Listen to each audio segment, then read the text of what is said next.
a lot of progressives are on the boards of a lot of financial institutions. And a lot of the CEOs of these companies are pretty liberal. Even among banks in this country, the upper echelons of the banking industry are pretty liberal.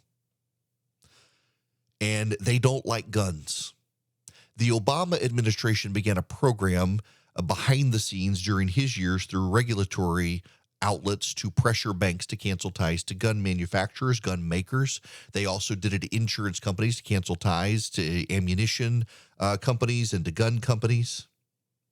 It was exposed and they stopped the program, but it's still happening behind the scenes with progressive activists who are trying to get on boards of banks and get them to not do business with gun companies.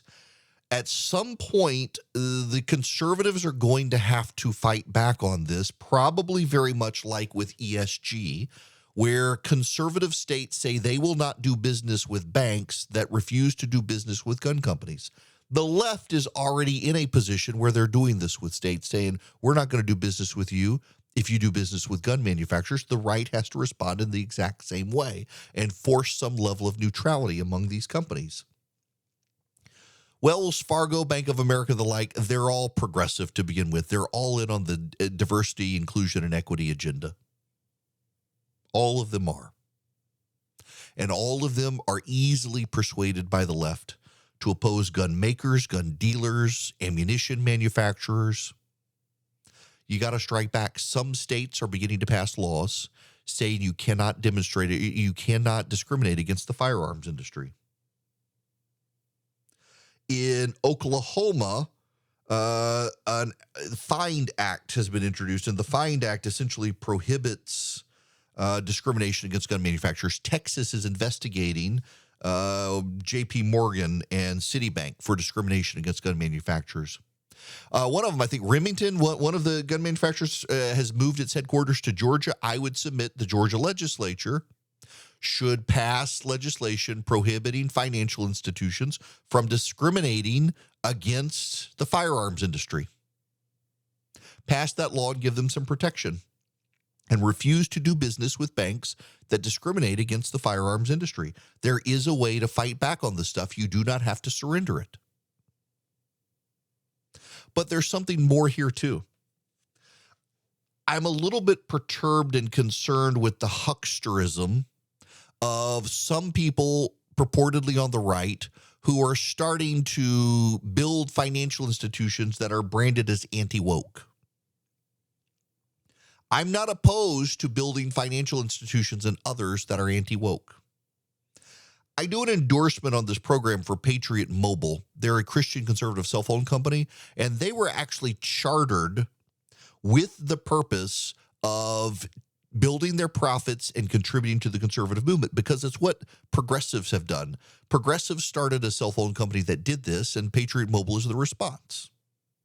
But there have been a couple of instances, including a high-profile Wall Street Journal story about a group that was trying to start a bank. They were billing it as an anti-woke bank. It was backed by a few people, and the whole thing collapsed.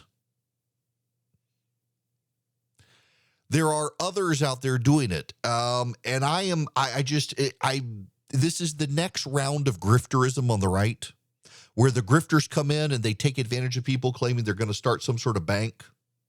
And they're going to take advantage of you and your money, and they're not going to give you a sound financial operation, and it's coming, and some people are going to lose their shirts because of it. But there really is an opportunity for some regional and smaller banks out there to step up on this.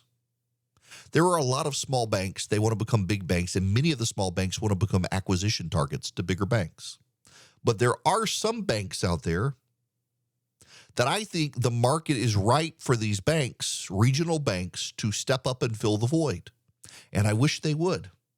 You know, it is ironic that Wells Fargo is getting in on this, given that their logo has typically had a man on a stagecoach with a gun. I mean, anyone who was riding sales, a buddy of mine just texted me and pointed that out. The stagecoach drivers had a shotgun over their shoulder typically. Got to fight off the engines, don't you know, and the bandits. It's sad to see it come to this, but this is the next front. The left has realized that there are things they will never be able to have the votes for government to do. And so what they are doing is trying to force private businesses to do the things they can't get government to do. And I do believe this requires conservatives to respond in kind and in some cases to force investigations at the state level and in some cases step up and respond with competition and build new financial institutions. If you are a conservative with the means and know-how and wherewithal to actually create, establish, or take an existing bank and go to these gun companies and say, you can do business with us, you would probably grow your business. Given gun sales in this country, you would probably grow substantially. Not every bank is going to be taken over by the wokes, and some new ones will step in and fill the void. I believe in the free marketplace in this, but I also believe the time is now to do it because I absolutely understand that we will eventually get to more hostility in government towards these banks, so you better get established as soon as you can and get it done.